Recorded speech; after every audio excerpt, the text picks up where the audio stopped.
Because if you're unhappy now, it don't matter how much money you've got, you'll just be an unhappy rich person. Well, I don't tell people about how to get hold of money. I tell people how to be happy, and everything else, trust me, just flies in the door. We can't buy time, and we're giving it away wholesale.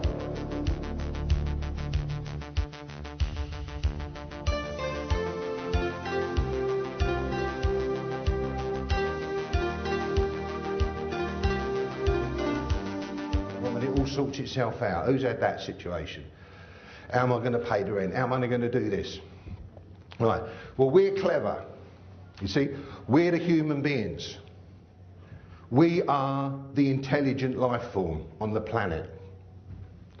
You believe that? My cat in the morning lies on the floor. He ain't worrying about paying a mortgage, is he? And he ain't worrying about sending his kids to private school. What's he worried about? Getting a bit of grub in his belly. Is he going to lie in the shade or the sun? And we're meant to be in charge. We're meant to be the clever ones. In fact, if an alien was looking down and he's looking at, he's saying, trying to work out whether it's the two-legged people or the four-legged ones that are in charge, what's he going to work out? We walk around with a plastic bag and pick up their crap behind them. Where are you going to work that one out? Right? Nature has got it right. Nature's got it right. Try telling a little acorn it won't grow into an oak tree. That's what it does. A mosquito lives for 2 hours. You'd certainly know about living life then, wouldn't you? By the time you're half an hour old, you'd be looking for a girlfriend. An hour old, you'd be having your divorce. Right? Anyway, so we are meant to be the clever ones. Right? Now this is where you're all going to learn something. We get a problem, what we think's a problem, don't we? And we go, what if? How am I going to do this? How am I going to do that? And it goes round and round and round in your head, doesn't it? Why is it going round and round in your head? Because there's no solution, right? If there's a solution, there's no problem. But what we tend to do is we tend to go, oh, what if I'm late? What if this, what if that? And it goes round and round and round, called circular thought. You cannot solve a problem that doesn't exist, but we all create them all the time.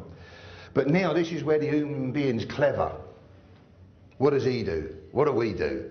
We got one going like that, what am I going to do? What am I going to do? And then we think, oh my God, if that happens, and we get another one going like that, right? So now we've got two things going in their head. Okay? So then all of a sudden we start getting headaches. And the other thing, you've got two brains. Did you know that? You've got one in your head and one in your stomach. They're linked. When you've got a knotted stomach, it's telling you something. It's a direct message from the brain.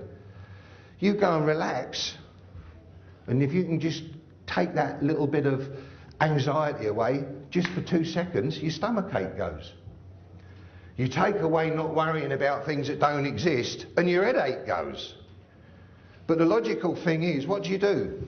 You're going like that, and you go to the doctor, and you sit in the waiting room, and you're sitting there, and the bloke next to you says, what are you here for, mate? He says, oh, I've got headaches.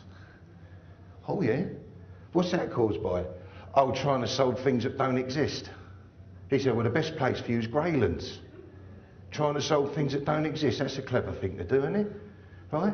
So what we've all got to learn to do, is we've got to learn to be able to put things into perspective.